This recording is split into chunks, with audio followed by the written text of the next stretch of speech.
It is beginning to look a lot like Christmas, and the world of alternative football is really showing it.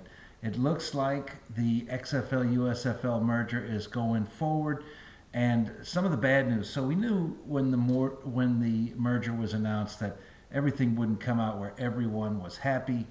But when it was going around that there was only going to be 8 teams, I really felt like that was just a deal killer. Myself, I am pretty lucky. I'm going to probably get to see a Birmingham game this year. But yeah, it sounds like there might be 12 teams again. I think that is probably the best that a fan can hope for. But we will see going forward. Again, I wanted to just mention, I am here in Atlanta, and there's lots of good things happening in Atlanta. There is the Atlanta Vibe, which is going to be women's pro volleyball. I have actually seen pro volleyball played before, or it might have been amateur, but when I was in Vietnam at Phan Phong Stadium, which is no longer there, I got to see Iran play Indonesia. And again, it was more entertaining than I thought it would be. I didn't think volleyball was going to be that fan friendly, just the nature of the game. For example, other back and forth games like tennis, for me at least, I don't get it. I don't see how it draws fans. But anyway, we're going to get the vibe, and I'm going to try to go see a game. I also wanted to mention, I don't usually get out to that many hockey games. There's talk now of an NHL team coming back to Atlanta. We will see about that. But we have had the ECHL Gladiators for a long time, and I got to see them play the Ghost Pirates. Again, ghosts are scary. Pirates can be scary. A ghost pirate is utterly terrifying.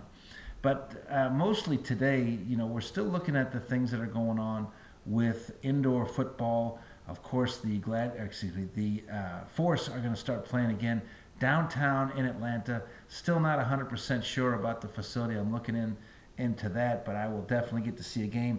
Now, again, myself, when it comes to the entertainment aspect of it, when I go downtown and there's some MMA events coming up downtown that I'll go to, I take the MARTA, take the train down. I get to have a good time, get a little time on the train to either sober up or otherwise just get out of that zone. And that's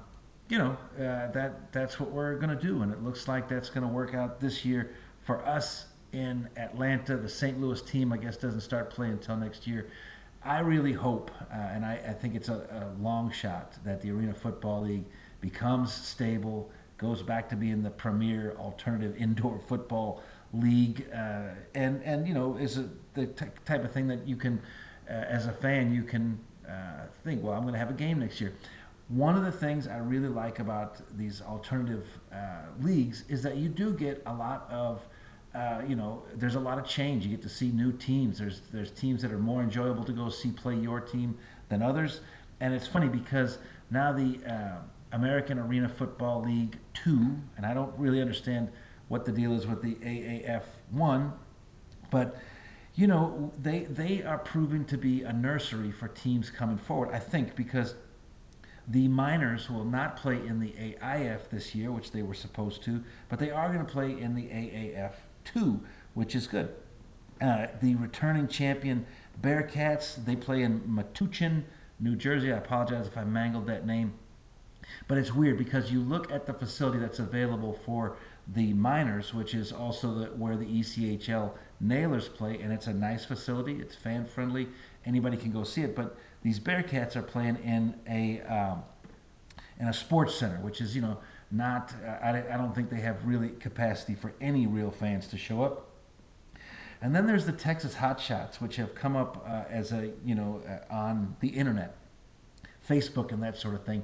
But they have spent some money. So probably what's going to happen is they're going to play a year, maybe 2 years in one of these really low leagues where they're playing teams like the Atlanta Cats, which also plays in a sports center. And then they will move up, hopefully to another league. But, Austin has the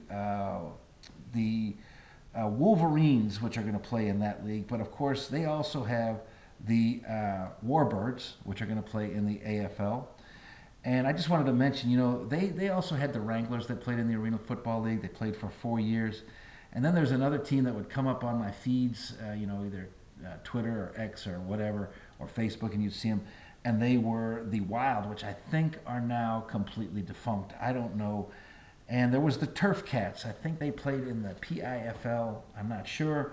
But my point behind all that is just that, there are places. These leagues are intended to be oftentimes nurseries for athletes to make it to the next level, coaches to make it to the next level, and it looks like to me that this can work out to where franchises themselves can work their way up to a higher level of play. And if they can find a way to either get investment before they make that move or become profitable in some way before they make that move, that works well for the fan.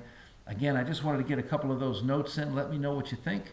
Have a great day. Thanks again for everybody who stayed till the end. Thanks for those of you who have clicked on our links. And see you soon.